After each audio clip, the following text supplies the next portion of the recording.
Grabe ang Clippers, easy win laban sa Nuggets. May magandang balita na sa status ni Butler at Curry may matapang na plano sa paparating na Game 3. Matapos ang dalawang dikitang laban sa pagitan ng Los Angeles Clippers at Denver Nuggets, halos walang tensyon sa Game 3 ngayong araw.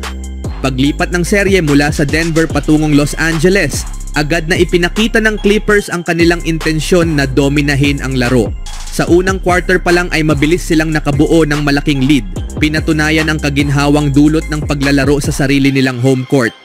Pagdating ng halftime, mas lalo pang lumaki ang agwat at ramdam na ng lahat na kontrolado na ng Clippers ang laro.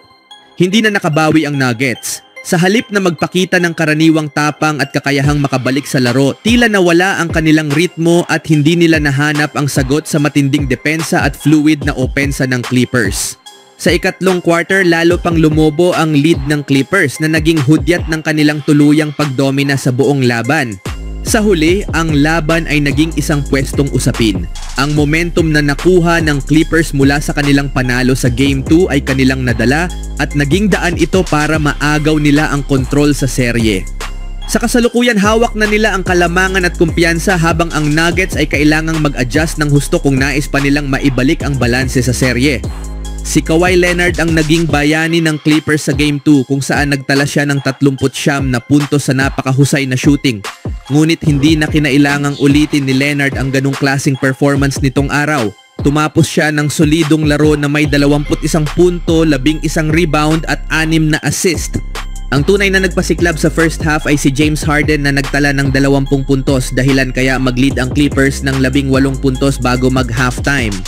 Sa ikatlong quarter naman, si Norman Powell ang kumamada ng 12 puntos para tuluyang patayin ang pag-asa ng Nuggets na makabawi. Hindi na muling nakapuntos si Harden pagkatapos ng halftime, pero hindi na rin kinailangan dahil sina Powell at Leonard na ang umako sa responsibilidad sa opensa. Sa ikalawang kalahati, sila na ang naging pangunahing sandalan ng Clippers sa pagpanatili ng kanilang kalamangan. Kapansin-pansin din ang kumpiyansa at pagiging agresibo ni Powell sa court na tila mas lumalakas ang laro kapag nasa harap ng kanilang mga taga-suporta sa sariling home court. Samantala, hindi naging maayos ang opensa ng Denver. Hindi sila umabot ng 70 puntos, isang bihirang pangyayari para sa kanila. Ang depensang nagtapos lang sa ika-21 pwesto sa regular season ay hindi rin nakahanap ng sagot sa balanseng atake ng Clippers. Hinayaan ng Nuggets ang Clippers na mag-shoot ng 48% mula sa field at 46% mula sa 3-point range habang 8 turnovers lang ang nagawa ng Clippers. At hindi rin nakatulong ang opensa ng Nuggets. Matapos mag-commit ng 20 turnovers sa Game 1, nadagdagan pa ito ng 16 na turnovers sa Game 3. Nag-shoot rin sila ng 40% mula sa field at 27% mula sa labas ng arc. Bagamat nagkaroon muli ng triple-double si Nikola Jokic na may 23 puntos, 13 rebounds at 13 assists, hindi siya nasabayan ni na Michael Porter Jr. na may 7 puntos at Christian Braun na may 9 puntos. Ang bench ng Nuggets ay nagtala lamang ng kabuuang 6 na puntos.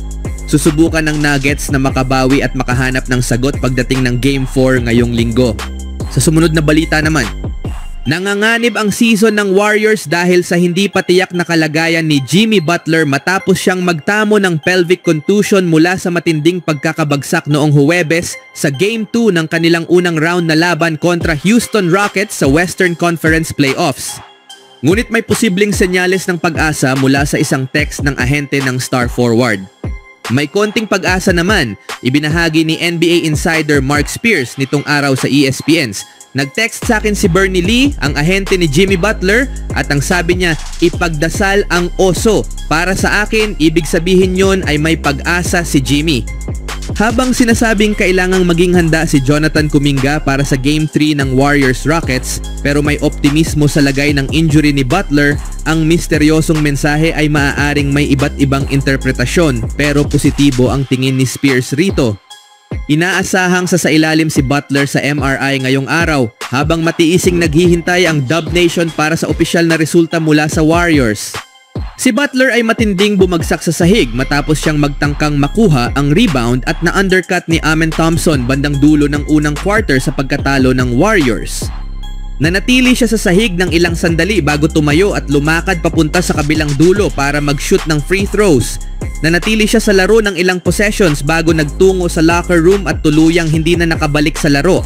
Nagkaroon na rin siya ng katulad na injury noong 2023 Eastern Conference Playoffs habang nasa Miami Heat pa siya. At gaya ng paalala ng isang fan sa Twitter, tinapos ni Butler ang serye kontra Milwaukee Bucks na may 56 na puntos sa Game 4 at 42 puntos sa Game 5 para maagaw ang panalo sa serye. At oo, nakarating din ang Heat sa NBA Finals nung taon na iyon. May 2 araw na pahinga ang Warriors bago ang Game 3 ngayong linggo. Nakatakda naman ang Game 4 sa Martes. Muling nabuo ang pagkatao ng Warriors nang matrade si Butler sa team noong Pebrero. Malinaw na kakailanganin nila ang kanilang 6 na beses NBA All-Star kung nais pa nilang ipagpatuloy ang laban para sa kampyonato. At tila nagbibigay ng pag-asa ang mensahe ni Lee. Sa kabilang banda, malaki ang posibilidad na nakasalalay ang playoff hopes ng Golden State Warriors sa pagkakaroon nila ng veteranong forward na si Jimmy Butler. Umalis si Butler sa laro sa unang quarter at kalaunan ay idineklarang hindi na makakabalik dahil sa pelvic contusion. Ang parehong injury na naging dahilan kung bakit na-miss ni Steph Curry ang 2 laro mas maaga ngayong regular season. Sa Game 2, tila naging mortal si Curry at bahagyang pagod sa loob ng court nang wala ang kanyang star sidekick. Nagtala lamang ng 20 puntos sa loob ng 37 minuto sa pagkatalo na nagtay sa serye. Ito na ang ikalawang pagkakataon na kinailangang maglaro si Curry ng halos 40 minuto kada laro ngayong playoffs at depende sa tindi ng injury ni Butler, baka hindi rin siya magkaroon ng sapat na pahinga lalo't paparating na ang 2 mahalagang home games. Maikling nagsalita si Curry tungkol sa posibleng pagkawala ni Butler sa post-game press conference noong Huwebes at sinabi niyang ayaw niyang masyadong isipin ito dahil hinihintay pa ang mga resulta ng tests ni Butler at posible pa rin itong makabalik sa Game 3 ngayong linggo. Gayunpaman, nagbahagi si Curry ng kaunti tungkol sa magiging plano ng opensa ng Warriors kung wala si Butler. Kung sakaling hindi siya makalaro, ako ang kakarga sa karamihan ng paglikha ng opensa at paglikha ng mga pagkakataon, sabi ni Curry. Magkakaroon kami ng ibang mga rotation sa loob. May ilang plays na talagang para sa kanya pero ang natitira ay simpleng basketball lang. Huwag mag-turnover, ipasa sa bukas na tao, mag-set ng matitibay na screen, mag-shoot kung libre. Normal na basketball lang, ang tanong lang ay kung kaya ba naming gawin ito ng tuloy-tuloy at kung makakashoot kami ng sapat. Hindi naman ito rocket science, kailangan lang talaga naming maisagawa ito. Safe na sabihing mukhang madilim ang agarang kinabukasan ng Warriors kung wala si Butler, lalo na't kailangan pa nilang daanan ang mga malalakas na team sa West para makarating sa NBA Finals. Malaki ang naitulong ni Butler sa Warriors sa pagtatapos ng regular season sa ika-23 sa 8 run, dahilan para maituring silang tunay na title contenders.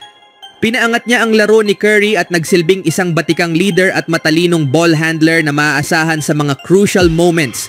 Bukod pa rito, pinatunayan ni Playoff Jimmy ang kanyang reputasyon, nagtala ng 25 puntos, 7 rebounds at 6 na assists sa panalo sa Game 1 at may team high na 5 steals pa. Para kay Curry at sa buong Warriors, kailangan nilang makabalik si Butler sa lalong madaling panahon. Magdarasal sila para sa magandang balita sa mga susunod na araw. Ano ang masasabi niyo mga kaibigan?